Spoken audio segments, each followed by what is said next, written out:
So in this video, I'm going to talk about Ketu's placements, some secrets of Ketu's placement that can help you to understand Ketu better.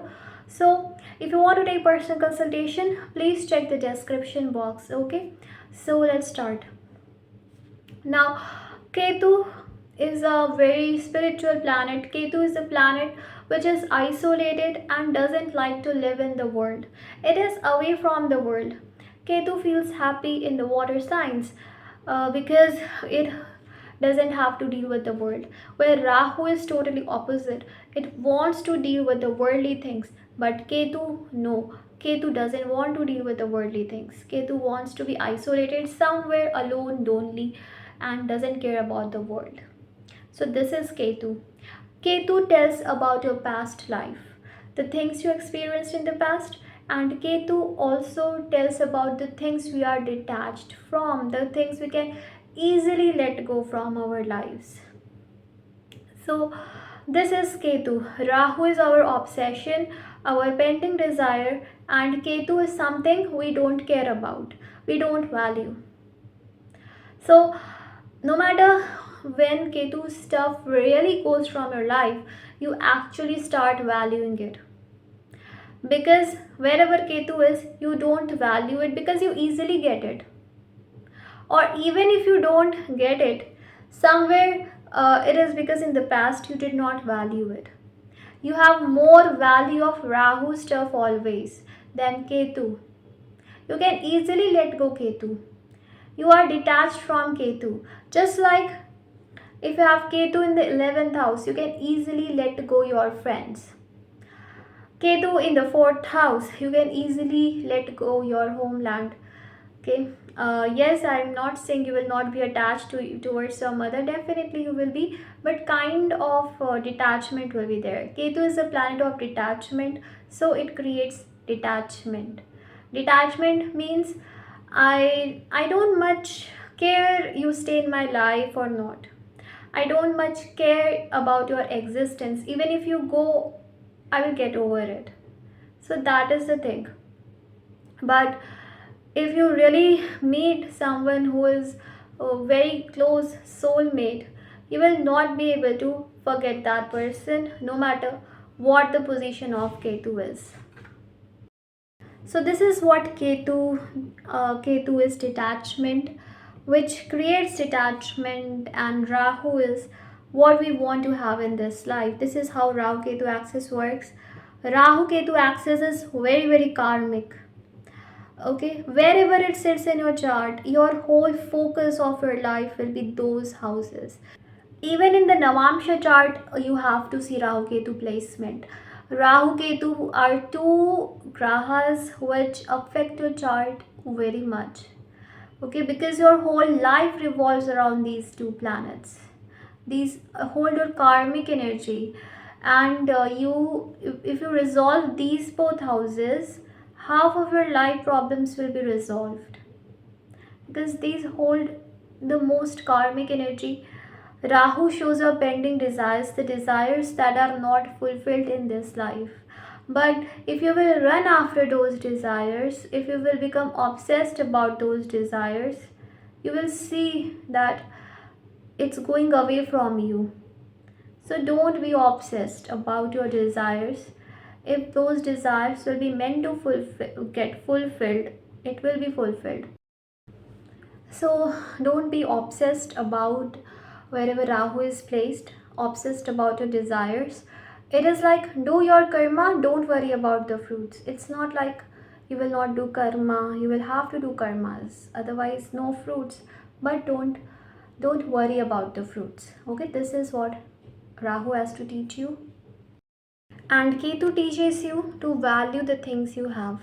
Okay, not ignore it or not take it for granted just because your focus is so much on Rahu that you are losing Ketu's thing. Your focus is completely away from Ketu and you are not focusing on it and you are completely ignoring it, and your whole focus is on Rahu. Just like Rahu in the 10th house, you become so obsessed with your career, you are not able to sleep properly, your family life, your personal life, gets complicated, you are not able to focus on it. So these are some things you need to make sure. Where Rahu Ketu are in the exalted position like 311, 3 9, or Rahu is good in the 11th as well, it's okay. They don't give that much bad results, it's all right. Like Ketu in the 12th, it's good. Rahu in the 6th is good. Rahu in 3rd is good. Ketu in 9th is good. So it's good. Rahu in 10th is also good. It's okay. But the thing is, you should not be so much obsessed with Rahu in your life that you forget Ketu. Rahu is like, sometimes it creates so much obsession depending upon what type of soul you are, what are your desires, that you will realize it at the end of your life that I was so much into Rahu stuff wherever Rahu is placed that I forgot other aspects of my life. So this regret can be there. So this only Rahu Ketu axis teaches you that you also need to value Ketu. Just like when you have Ketu in the first house, you get so much involved with your partner that you forget about your physical health, your own well-being. All these things doesn't exist for you. So you need to make sure to have a balance, right? For example, Ketu in second, you completely ignore your family.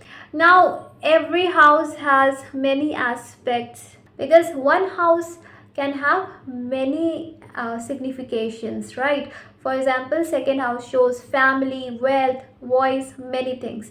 So as we all are different souls with different desires, some significations can be resonating with you, some may not. So Rahu Ketu are two mysterious planets which are very hard to understand, and they are two mysteries of the past life. And one thing you have to remember, everyone's karma is very different, and the whole chart, every planet is very mysterious. What they hold for you is something which can only be known when your intuition actually supports that, right? So that's why always listen to your intuition, because your intuition is always right. Okay, you can meditate and listen to your soul, what your soul is saying to you. Because when you don't follow your intuition, when you are doing something because someone else is telling you to do, then that may not work out for you. But when you're completely aligned with yourself and you are the real you, the one who you truly are, then in that case you are able to attract what is right for you. But when you are not the one you truly are, you try to become someone else, then you are not able to manifest anything in your life. So this is the thing. But yes, wherever your Ketu is, value it, don't take it for granted. Generally we should not take anything for granted in our lives. And Rahu, don't be obsessed about it. Do your deeds and don't worry about the fruits, okay?